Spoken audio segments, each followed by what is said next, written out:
यदि आप कोई प्रॉपर्टी रजिस्ट्री करवा रहे हैं साथियों, तो वहाँ पे भार मुक्त प्रमाण पत्र कैसे निकलवाएं, 12 साला जो होता है वो कैसे निकलवाएं। अब कई लोगों का क्वेश्चन होगा कि 12 साला क्या होता है और हम ये क्यों निकलवाएं। यहाँ पे आप देख सकते हैं 12 भार मुक्त प्रमाण पत्र या 12 साला, ठीक है।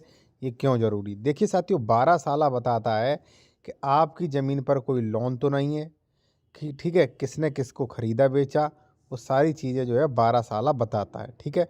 तो इसलिए ये ज़रूरी होता है। अब कैसे निकालें, ठीक है, वो मैं आपको बताऊंगा, कैसे चेक करें वो मैं आपको बताऊंगा। और यदि आप किसी भी मैटर पर विशेषज्ञ द्वारा कानूनी सलाह लेना चाह रहे हैं या आप कोई भी प्रॉपर्टी खरीद रहे हैं, आप अपने डॉक्यूमेंट चेक करवाना चाह रहे हैं, जैसे धारा 80 है, 143 है, 80 है, ज़मीन विवादित तो नहीं है, तो ये सारी चीज़ें चेक करवा सकते हैं। कॉन्टैक्ट नंबर हमारा वीडियो की डिस्क्रिप्शन में मिल जाएगा आपको। चलिए मैं आपको बताता हूँ साथियों।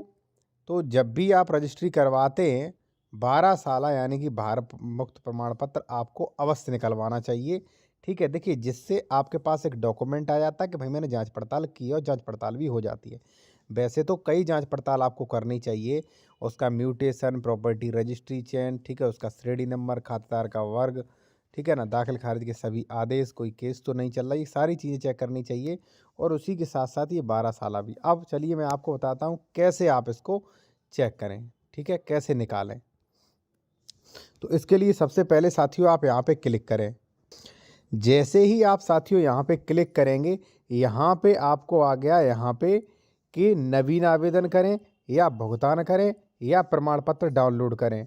तो अब देखिए प्रमाण पत्र डाउनलोड नहीं कर सकते अभी, क्योंकि आवेदन करना होगा। देखिए साथियों अब आप पैरेलल में समझ लीजिए। यहाँ पे आपने 12 साला भार मुक्त प्रमाण पत्र पर क्लिक किया, नवीन आवेदन पर क्लिक किया। नवीन आवेदन पर क्लिक करने के बाद आप यहाँ पे जो है आवेदन कर सकते हैं। सबसे पहले साथियों आवेदनकर्ता का हिंदी नाम यहाँ पे डालें। कोई भी आवेदन कर सकता है। आवेदनकर्ता का नाम अंग्रेजी में, आवेदनकर्ता के पिता का नाम, आवेदनकर्ता का पता, मोबाइल नंबर और ईमेल डाल के आप आगे बढ़ सकते हैं, क्लिक कर सकते हैं। उसके बाद जनपद, तहसील, उपनिबंधक, ग्राम, मोहल्ला, गांव, वार्ड नंबर, परगना, तलाश की अवधि में कम से कम आपको 12 वर्ष की तलाश करवानी चाहिए, ठीक है ना। उसके बाद जो है आपको शुल्क पंजीकरण करना है। उसके बाद यहाँ पे संपत्ति मतलब चयन करें, यहाँ पे आप चयन कर सकते हैं, ठीक है। और आप आगे पुनर्विलोकन कर सकते हैं। जब आप पूरा सबमिट कर देंगे साथियों, तो पुनर्विलोकन कर सकते हैं। पुनर्विलोकन करने के बाद आप इसको जो है सबमिट कर सकते हैं। सबमिट करने के लगभग 2 से 3 दिन या 6 से 7 दिन में जो है आपका इस पे जब आप अगली बार खोलेंगे तो डाउनलोड करने का ऑप्शन मिल जाएगा।